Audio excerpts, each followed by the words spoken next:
3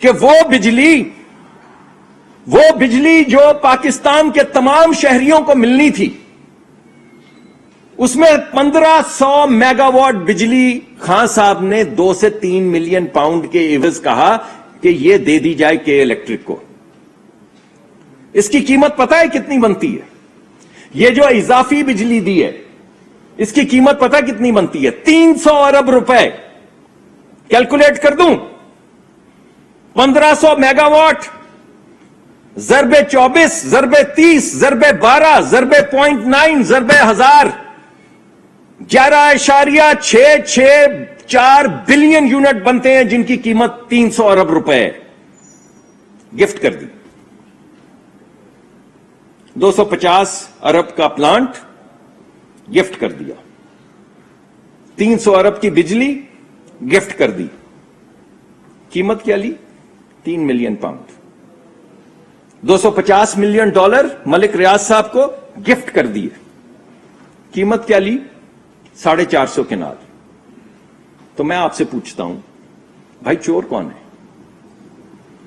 بھائی چور کون ہے؟ منی لانڈرر کون ہے؟ یہ ووٹانگ کرکٹ کلب کیا بلا تھی؟ کون ہے چور؟ کون ہے منی لانڈرر؟ یہ تمام نمبر کسی کو بلا لیں، آپ خود اہل قلم ہیں، اہل دانش ہیں، لکھنے پڑھنے والے لوگ ہیں، جائیں پتا کریں دتانگ کول پلانٹ کس نے کینسل کیا، کب کینسل کیا، یہ 3 ملین پاؤنڈ پہلے آئی یا بعد میں؟ قیمت پہلے وصول کی یا بعد میں وصول کی اس ملک کی؟ اور آخری بات ثابت، میں نے آپ کو بتا دیا ہے ایجنٹ کون ہے، میں نے آپ کو بتا دیا ہے۔ ابھی تو میں بھول گیا، وہ بیری دوسانج اور اندرجیت جن کے پہلے نام آ چکے ہیں، ایجنٹ کون ہے یہ تو بتانا پڑے گا نا۔ امپورٹڈ کون ہے؟ وہ 350 کمپنیاں، ڈنگ ڈونگ LLC وغیرہ وغیرہ۔ چور کون ہے؟ 450 کنال کے بدلے میں جو 250 ملین کا تو بلین 250 ارب کا تحفہ، ملین ڈالر کا 250 ملین ڈالرز کا تحفہ دے جو 450 کنال پہ، اور جو شخص 2.5 سے 3 ملین پاؤنڈ کے لیے 250 کا کارخانہ دتانگ کول کا تحفے میں دے کہ الیکٹرک کو، اور 300 ارب کی بجلی تحفے میں دے، 650 کو بڑھا کے 2000 کرے، اور وہ معززین شہر CCOE کو ہیڈ کرتے ہیں۔ مجھے تو اچھا نہیں لگتا نام لینے کا، لیکن وہ اتنے معزز ہیں، اتنے بڑے آدمی ہیں، تو کو پوچھے اسد عمر صاحب سے، بھائی کس نے کہا تھا آپ کو یہ سب کچھ کرنے کو؟ اور 3 ملین پاؤنڈ کے لیے؟ And yet Brutus is an honourable man. کیا بات ہے بھائی۔ تو آخری بات میں آپ کے سامنے یہ رکھتا ہوں کہ صادق اور امین کون ہے۔ ایک شخص 5 سال تک انڈر اوتھ کاغذ اپنی پارٹی کے سائن کرتا رہا، انڈر اوتھ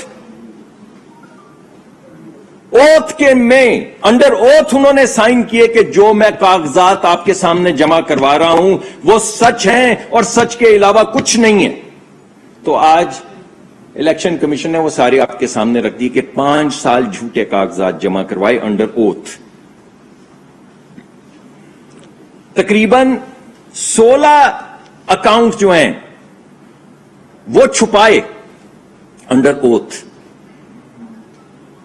ایک لسٹ ہے 8 کی، کچھ ان نون اکاؤنٹس کی لسٹ ہے، اس کو جوڑ لیں تو کچھ 16 کے قریب اکاؤنٹ بنتے ہیں۔ 16 بین الاقوامی اکاؤنٹ چھپائے، وہ بھی صادق اور امین ہے۔ 5 سال انڈر اوتھ غلط چیزیں لکھ کے سائن کر کے جمع کرواتے رہے، پھر بھی صادق اور امین ہے۔ 16 اکاؤنٹ چھپا دیے، 8 تو خود بھی مانتے ہیں، وہ اب بھی صادق اور امین ہے۔ اور کون ہے جو صادق اور امین نہیں ہے؟